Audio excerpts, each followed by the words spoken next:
People don't lose respect for you because of what you do. They lose it because of what you say after you do it. You make a decision, it's solid, you know it's right, but then doubt creeps in. And instead of letting the decision stand, you explain it, you justify it, you walk back parts of it to soften the impact. You fill the silence with reasons why you did what you did. And in that moment, the moment you start defending yourself, something shifts.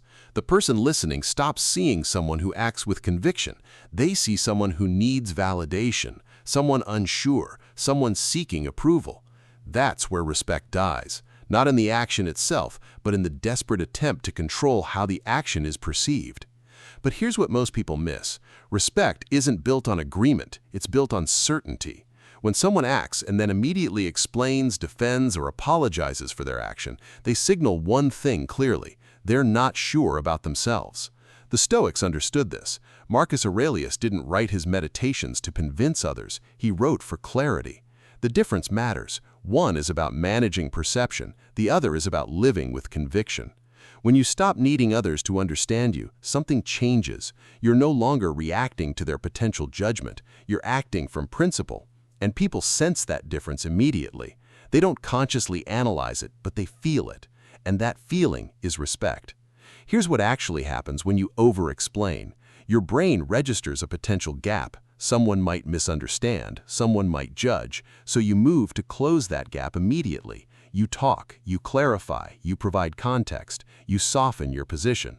But every word you add after the decision is already made signals one thing: you're not standing behind it fully, you're negotiating. Think about the last time someone did something confidently and then immediately started explaining why they did it. Notice how the confidence vanished? That's because explanation, when unnecessary, is always a form of weakness. It's an admission that the action alone wasn't enough. The psychology here is straightforward. People are wired to detect incongruity. When your words match your actions, when you act and then stop talking, there's alignment.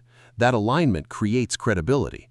But when you act and then scramble to explain, you're creating a mismatch. Your behavior says, "I'm sure." Your words say, "I need you to be sure too." People notice that gap. Over time, this pattern compounds. Every unnecessary explanation teaches people that your decisions are negotiable, that you're open to being talked out of them, that your conviction is conditional on their approval. That's not respect. That's dependency dressed up as communication. The shift happens when you understand something simple. Your certainty is more persuasive than your explanation. When you act and remain quiet about it, you create space for others to interpret. And that space, paradoxically, builds more trust than any justification could. Once you see this pattern, you can't unsee it. You start noticing which people explain and which people don't, and you start noticing who gets respect in the room. It's rarely the person talking the most, it's the person who speaks only when necessary, who acts and trusts the action to speak for itself, who doesn't need validation because they already have clarity. That person doesn't demand respect, they create it quietly through consistency. When you stop explaining by default, two things happen. First, your words start carrying more weight. When you speak, people listen because you're selective. Second, you stop giving people ammunition to doubt you. Every word you don't say is a word they can't use against your conviction. This isn't about being silent and distant, it's about being precise, speaking when it adds value, acting when it needs to be done, and trusting that alignment more than you trust explanation. Respect isn't earned through talking, it's earned through standing behind your decisions without needing others to understand them. The moment you stop explaining yourself is the moment people start taking you seriously. If this hits something real, subscribe. The next video goes even deeper into this.